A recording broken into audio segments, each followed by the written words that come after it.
प्यार या लव सालों से, या मैं कहूँगा कि सदियों से, जैसा आपने बताया, जब से इवॉल्व हुए या बदलाव में, तो प्यार जो है उसको भी एक्सप्रेस करने का तरीका बदला। जैसे पहले प्यार का मतलब शायद जिम्मेदारी निभाना हुआ किसी के लिए, किसी के लिए प्यार का मतलब गिफ्ट्स और सरप्राइजेस और लव लैंग्वेज। हाँ, तो मैं ये लव लैंग्वेज पे मैं ज़रा आना चाहता हूँ कि क्या ये बदली है, और अगर बदली है तो आज का जो मैन है वो उस पे कितना खरा उतरता है, या अगर नहीं उतर पाता तो क्या डिसएडवांटेज है। Modern love, basically modern love I would say.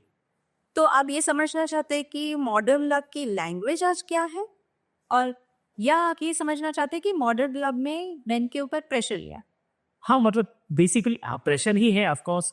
कई बार हमें पता नहीं होता कि अच्छा ये करना था, मुझे तो पता ही नहीं था।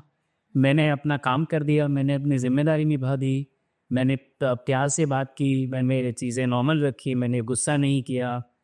तो मतलब मेरे साइड से तो सब कुछ अच्छा है, लेकिन मेरे पार्टनर ने ऐसा कहा कि you don't know the language of love. ऐसा भी तो होता है। सो मैं इसको दो पार्ट में डिवाइड कर लीजिए। लैंग्वेज ऑफ लव वाला जो है ये this is not just about the man, ये दोनों तरफ से दोनों को इक्वली। तो when you get in a relationship, आपका ये समझना एक दूसरे को, और जरूरी नहीं है कि दोनों की लव लैंग्वेज सेम हो। किसी को वर्ड्स ऑफ अप्रिसिएशन बहुत पसंद है, किसी को गिफ्ट्स पसंद है, तो आप एक दूसरे को अगर समझ लेते हैं कि इसकी लव लैंग्वेज क्या है, ये किस तरीके से एक्सप्रेस करते हैं। क्योंकि एंड ऑफ द डे आपको क्या चाहिए? Mutual love, concern, respect, admiration, यही चीजें चाहिए, चाहे किसी भी फॉर्म में हो। लेकिन अगर आप ये जिद पे हैं कि जो लैंग्वेज में मैं एक्सप्रेस करूं उसी लैंग्वेज में ये भी एक्सप्रेस करे, तो शायद आपका वहीं पे एक बहुत बड़ा डिस्कनेक्ट आ जाएगा। तो आपको ये पहले भी समझना है when you are getting in a relationship कि हमारी लैंग्वेजेस या तो सेम है, और अगर नहीं है तो are you okay with the idea कि हम दोनों डिफरेंट लैंग्वेजेस में बात करें। Because end of the day आपको ये समझना है प्यार तो है, बस एक्सप्रेस करने का तरीका अलग है। तो are you going to be okay with that? अगर ये आपका रोज तना हुआ एनवायरमेंट हो जाएगा, अगर रोज कॉन्फ्लिक्ट होगा because your language is different, तो अगर और आप ये मूव ऑन नहीं कर पा रहे हो, ये नहीं देख पा रहे कि behind the language the love is there, ये अगर आपसे फील ही नहीं हो रहा है आपको, तो आप वो रिलेशनशिप को या वो लव लैंग्वेज को आप वो समझ नहीं पाओगे, वो वैल्यू भी नहीं कर पाओगे। तो फिर उससे तो दोनों की तरफ से सैड ही हो जाएगा सिचुएशन फॉर एवरीवन। दूसरा जो आपने बोला, pressure. Pressure, pressure on a man, modern love and relationship में the pressure on a man is a lot.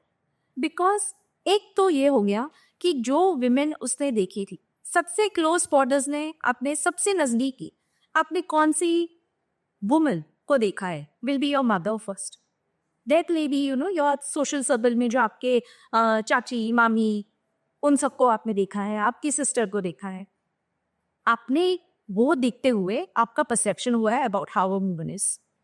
अब सडनली आप अपनी एज किसी और माहौल में, टीन एज में, इन एज में, एक आप अलग लड़की को देख रहे हैं, उसके पर्सपेक्टिव्स आप समझने की कोशिश कर रहे हैं कि ये क्या, और उसके सामने उसकी डिमांड्स जो है from a man is very different.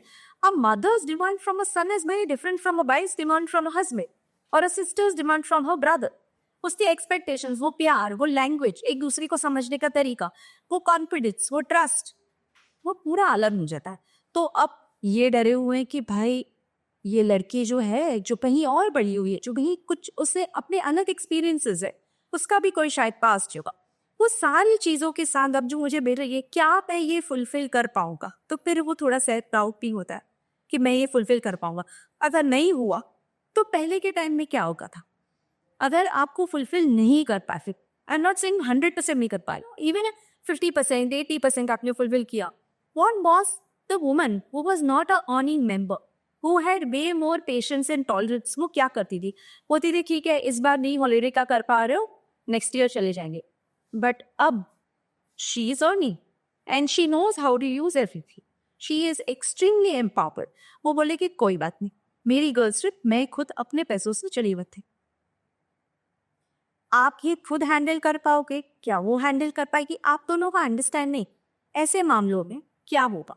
तो मैन बहुत डरे हुए कि मैं तो प्रोवाइडर बनने आया था, ये तो खुद ही प्रोवाइड कर रही है अपने आप, तो मेरा रोल क्या रहा तुम्हारी लाइफ।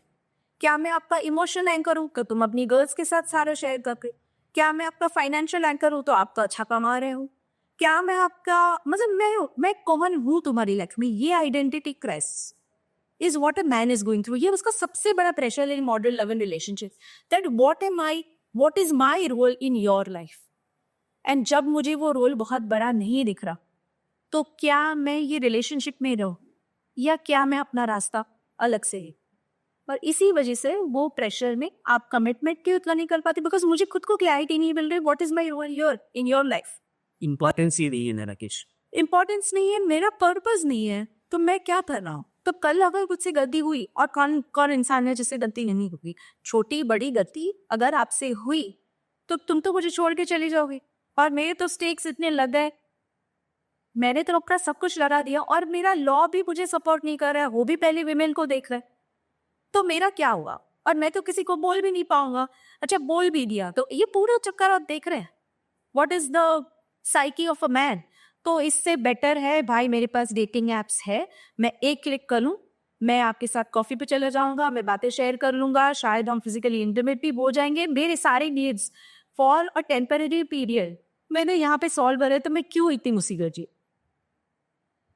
ये सबसे बड़ा मॉडर्न लव रिलेशनशिप का ये जनरल मैं के दिमाग में, कि मैं इतनी बड़ी रिस्पॉन्सिबिलिटी, तो वो बेचारा कमिटमेंट करना नहीं चाहता नहीं है, वो इतना डरा हुआ है कि ये है मेरा, दिस इज माई रियलिटी। अब इसके साथ मैं पढ़ूँ तो अगर ये आँख खोल के अगर मैं इसमें डीप डाइव कर रहा, will I be able to handle all this pressure, या बेटर है कि मैं बस कॉफी पी लूं, has my reality. This is a reality, and there is a way bigger reality. हम क्यों सिर्फ दर्द की बात करें, बहुत अच्छी एक स्टेटिस्टिक है मेन के लिए जो शादी करना चाहते हैं, actually for one man there will be at least 25। Dating apps की बात नहीं हो रही, डेटिंग एप्स कंप्लीटली उल्टा। आपके इतनी 80% वुमेन है, सॉरी 80% मेन है, 20% विमेन है, वो 20% में 12% तो आपके फेक प्रोफाइल्स, जी राइट। और बाकी जो बचे हुए उसमें आप देख लीजिए क्या है, राइट। तो वो डेटिंग एप्स ही तो हम बात ही कर, बट इन रियलिटी जो रियल लोगों को रियल में प्यार शादी करनी है, उसमें मेन जो है, चाहे कोई भी एज के हो, कोई भी एज के हो, कोई भी स्टेटस के हो, यानी सिंगल है, डिवोर्स्ड है, सिंगल फादर है, for each of them there will be a number of women. But if I have somebody who is a 47-year-old single mom, very different. I'm not saying impossible. Difficult. तो main के लिए ये good चीज है कि अगर आप सच में really really want to, but उनको ये डर है किसके पास ओपन अप हो, इतने सारे प्रॉब्लम्स है, and the more you age, the more your assets, the more your stakes, सब आपके बढ़ते जाए, तो आपका रिस्क लेवल बढ़ता जाएगा। फिर आप और ज्यादा ये सोचेंगे कि मैं बहुत कुछ कर रहा हूँ, और one wrong move is putting everything at stake, तो उससे अच्छा मैं ये मूव ही ना लूं। बट अंदर तो यू वॉट, दिल तो आपको बोल, दिल मांगे बोल यो मत। ये बहुत ज़बरदस्त क्लैरिटी मिली, सिर्फ मुझे ही नहीं बाकी के लोगों को भी।